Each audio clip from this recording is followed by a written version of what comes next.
Another interesting couple of nights in the Big Brother 26 house, and Tucker's HOH coming to an end. But the bigger news was Tucker's minions, or supposed minions, in the 6th Avenue Alliance discussing taking out, Cam instead of Tucker's wishes to take out Chelsea or Brooklyn.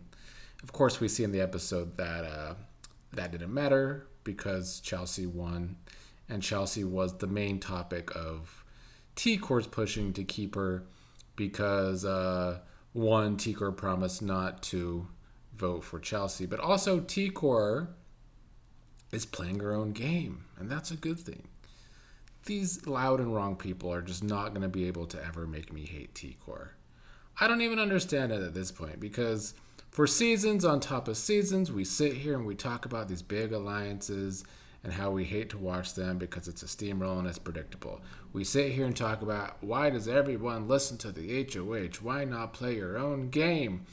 And T-Core's been doing that the most. Chemo too. I got to give Chemo some credit as well. More so last week than this week. There's still the part of Chemo's game with the whole crush on Tucker that I am still annoyed with. But both of them have been trying to weave their own web in this game.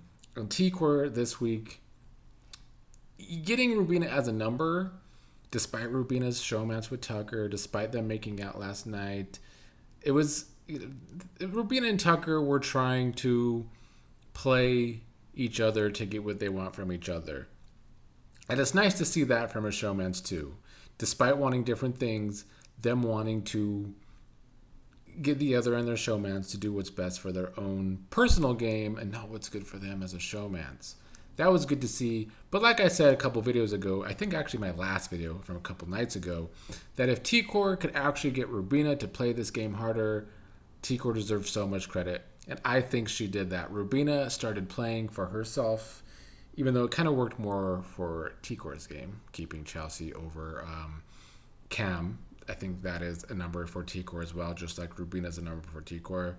But yeah, good on T-Core, not listening to the HOH and trying to do your own thing. Even though in the end they didn't really have to because that discussion was more so for if Chelsea and Cam were on the block. And as you saw from the episode, like, even when it came down to Cam and Brooklyn, Brooklyn was at least fighting for her life. Cam just standing there. There's been a lot of pros and cons to this past week of the game, but the biggest cons continue to be these non-players. The Cams, the Leahs. Rubina's not anymore. I'm going to stop for now saying that Rubina's a non-player. She started playing. But yeah, Cam, Leah, I still find MJ pretty useless. I'm recording this before the HOH results. Something was telling me these last few days that MJ was going to win the HOH. I hope that's not the case, but maybe she will. And if she does, I'll have to talk about that tomorrow. But yeah, MJ was really gung-ho about keeping them too, but as we saw in the episode, she didn't vote to keep Brooklyn. I don't know where MJ is in this game, honestly. But back to T-Core and Chemo and Rubina. It's good to see them play their own game. I hope they continue to do so because there's still a lot of Tucker loyalists in that house. Joseph, I believe, still one of them. I think Angela's just happy to have someone that she's not super paranoid about, but that still works in Tucker's favor. Tucker was trying to work something with the other side of Lee and MJ. Tucker's doing what Quinn was doing, what he hated Quinn doing, making a lot of different alliances. Certainly not as many final twos as Quinn. And on one hand, I do feel like Tucker is doing it way better than Quinn did because Quinn was super messy about it.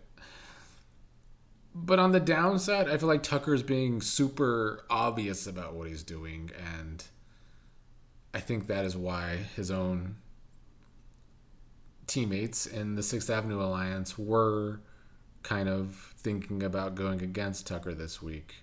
But I'm just proud that there's finally people going against HOH wishes if need be, because we have not seen that on this show much at all for like a decade or more. So it's good to see some people's heads in the game, even though there's still too many parts of this cast for me that are non-players or non-entities because they're really stupid. MJ, like, Tucker is at times seeming like he's on the edge of becoming Paul from Big Brother 19, where he really has people loyal to him, okay with going to the end with him, even though there's a good chance of him beating them in a vote. And that's kind of impressive because Paul was a returning player when he did it. He had the friendship bracelets. It was a whole cult thing. I don't think Tucker falls into the cult. I see some people saying that. He has enough detractors for now where I don't think he is this super cult leader. The other reason I don't find it that impressive that Tucker was able to kind of flip the game on its head and kind of become this leader that not enough people are targeting yet, because this game started with like a third of the cast being non-players. Kenny didn't play at all, wanted to go home. Cam's still not playing. Leah's still not playing. MJ and Rubina finally started to play this week. So I can't be super impressed with Tucker doing this. But I still think overall Tucker had a good week as HOH. He got out his main target, first of all. He also didn't leave any pawns up on the block, which is nice to see from an HOH. Put all your targets up there, get one of them out. And that's what he did. I still disagree that Quinn shouldn't have been his target. I still don't understand the logic of that move taking Quinn down. We see on the cams, Quinn still thinks Tucker needs to be taken out, but only thinks he could take Tucker out on a double, if there's even a double this season. Production in their protect Tucker agenda, 100%. Keeping AI Arena going, no double in sight. I don't like it, but I just don't like the AI Arena anymore. I'm sick of it. It did what it needed to do. I didn't find this Thursday episode as intriguing as the last two, despite Tucker's allies thinking about flipping the vote. I get why they're keeping it around. It does keep the episode on Thursdays like, what's really going to happen? Who's really going to go home? There's a lot of unknowns, which I do appreciate. But the comp tonight in the AI Arena was horrible. People were giving shit to the competitors in it for being bad at it, but the comp sucked.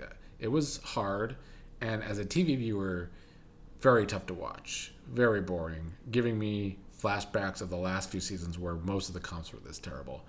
This season overall, the comps have been way better. This one's still, random, still a crapshoot, but not good to watch on TV. So I feel like they're running out of ideas for their AI Arena too. So that doesn't bode well. Quinn is something that I need to go back to, though, and talk about real quick before I end this video. Because he is intriguing to me at this point. I've given a lot of hate to Quinn this season, and rightfully so, because he's made a lot of mistakes. And I've said he's played the worst game this season, and he has. I do kind of want to see him redeem himself. I don't think he actually can redeem himself completely because his game was so bad. But it's nice that he's finally just kind of sitting back, playing slower.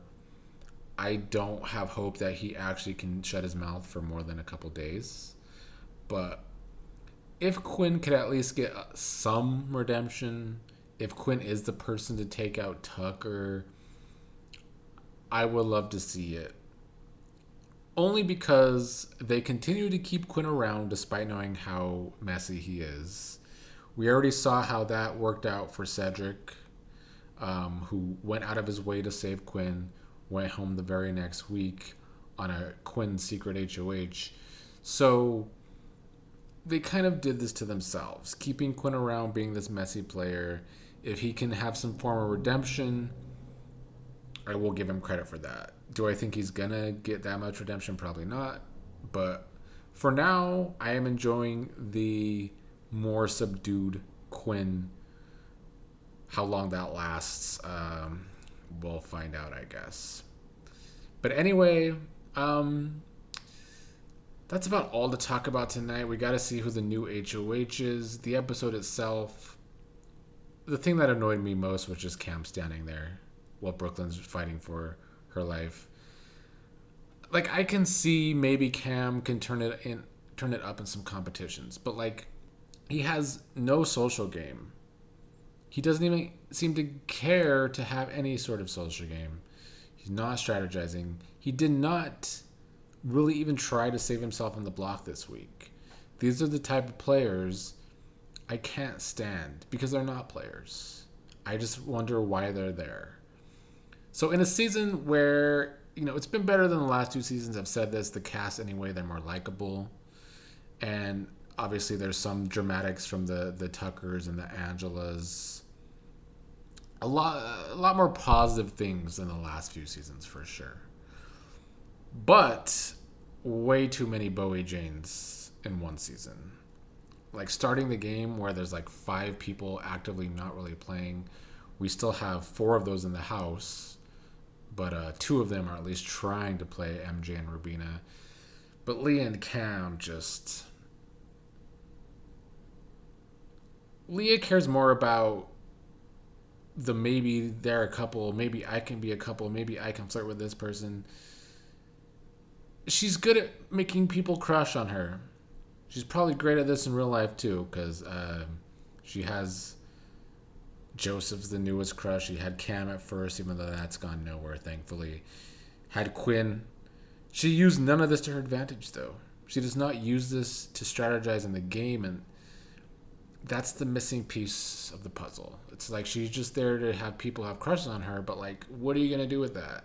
Nothing, apparently. I don't know. Anyway, let's see who the new HOH is, and I will talk about that tomorrow and over the weekend. We got a new week to get through.